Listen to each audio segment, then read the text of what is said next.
Assalamu alaikum wa rahmatullahi wa barakatuh. Was Islam spread by the sword? How can Islam be called a religion of peace when it was spread by the sword? It's a common complaint among some non-Muslims that Islam wouldn't have millions of adherents all over the world if it hadn't been spread by the use of force. I have some logical and reasonable points that will make it clear. Islam means peace. Islam comes from the root word salam. Islam also means the total submission to the will of God. Thus, Islam is a religion of peace. Sometimes force has to be used to maintain peace. It's precisely for this reason that we have the police who force against the criminals, antisocial elements to maintain peace in this country.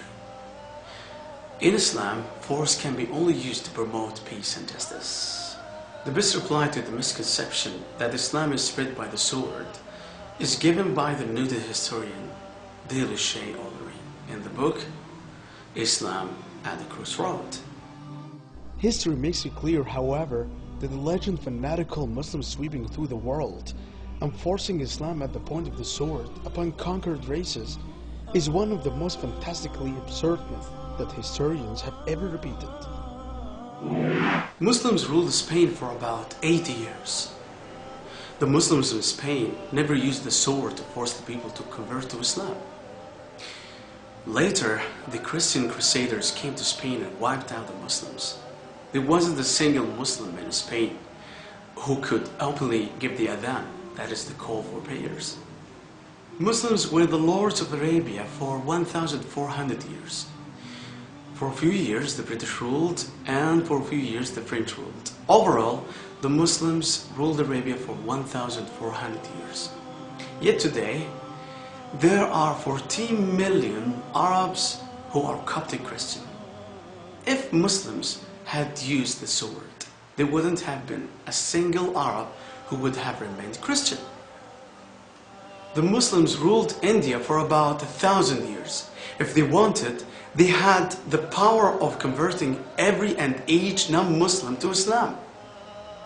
Today, more than 80% of the population of India are non-Muslims, and they are bearing witness that Islam is not spread by the sword. Indonesia is a country that has the maximum number of Muslims in the world.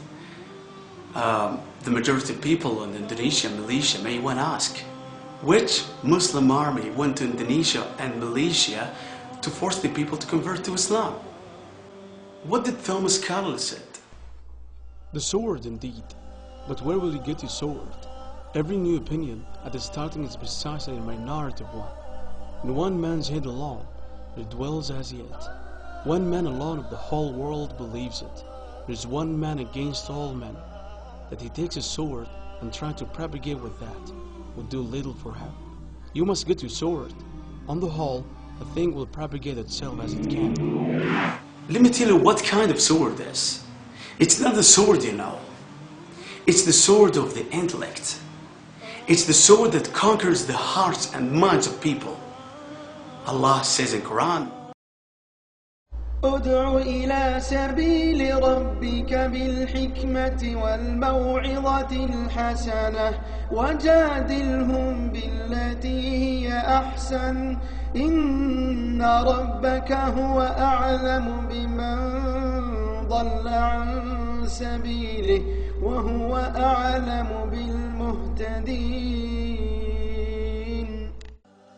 Islam is the fastest growing religion in America and Europe.